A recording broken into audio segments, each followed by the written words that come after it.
क्या दो मौजूदा आत्मज्ञानी गुरु एक दूसरे से असहमत हो सकते हैं? जैसा कि मैंने सुना है, ओशो रजनीश जे कृष्णमूर्ति के तरीकों से असहमत थे।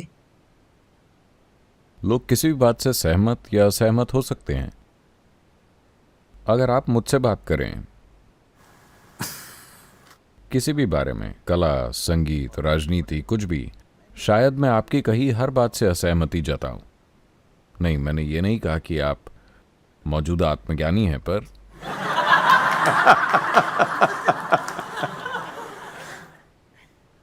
मैं किसी से भी असहमत हो सकता हूं। लेकिन अगर हम जीवन पर ध्यान दें तो सहमति या असहमति की कोई ज़रूरत ही नहीं है, क्योंकि ये जैसा है वैसा है। इस बारे में कोई सहमत या असहमत नहीं होता।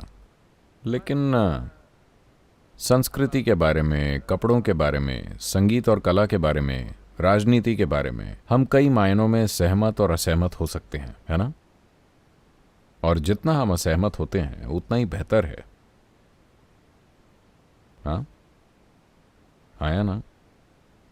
अपने आसपास की चीज़ों में अगर आप असहमत हैं, यानी अगर आप खुश हैं और असहमत हैं, आप अगर एक दुखी व्यक्ति हैं, फिर आप असहमत होते हैं तो आप लड़ेंगे।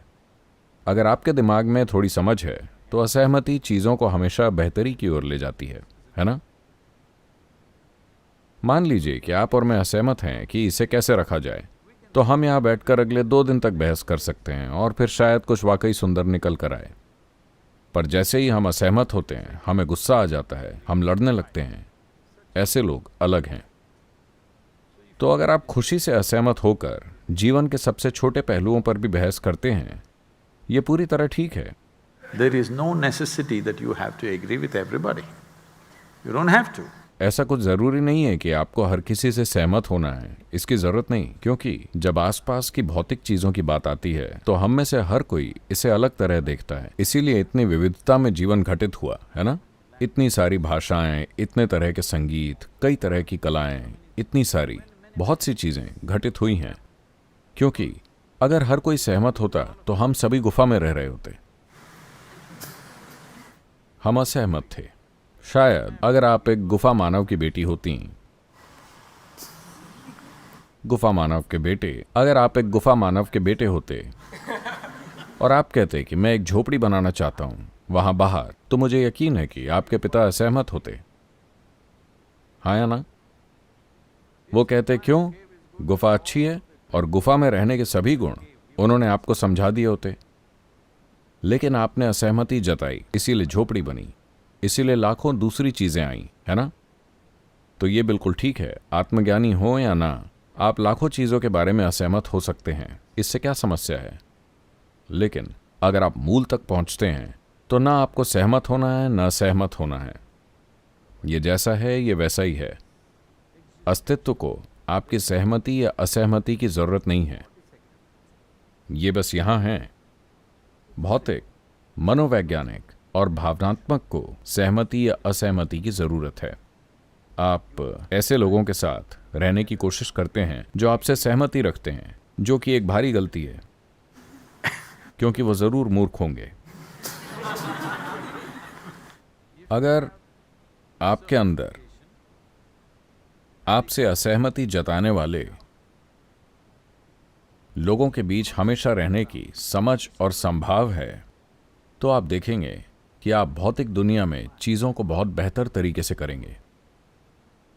अगर आपके पास सिर्फ वही लोग हैं जो आपसे सहमत हैं, तो इसका मतलब है कि आपने अपने चारों ओर एक मूर्खों का झुंड इकट्ठा किया हुआ है, जो हर बात पर कहेंगे Adusaripa, Adusaripa.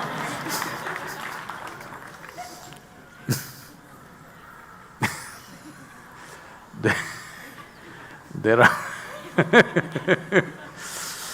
गांव में, हर गांव में शब्दों की कमी की वजह से मैं कह रहा हूं, गांव स्तर का रहस्यवादी हर गांव में एक होता है और उसके साथ हमेशा एक असिस्टेंट रहेगा, एक चेला। वो जो भी कहे, चेला वहीं बैठा रहेगा और कहेगा Adusaripa.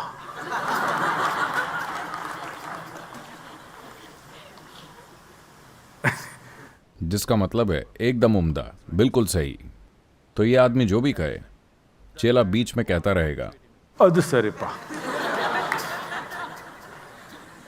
तो अगर आप अपने आसपास अधसरिपा कहने वाले लोग इकट्ठा करना चाहते हैं तो इसका मतलब आपको एक गंभीर समस्या है।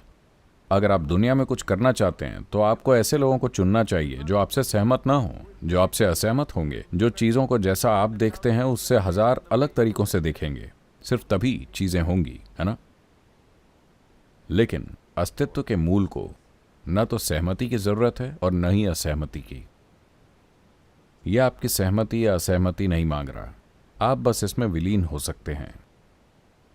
इसके बारे में कोई दो राय नहीं।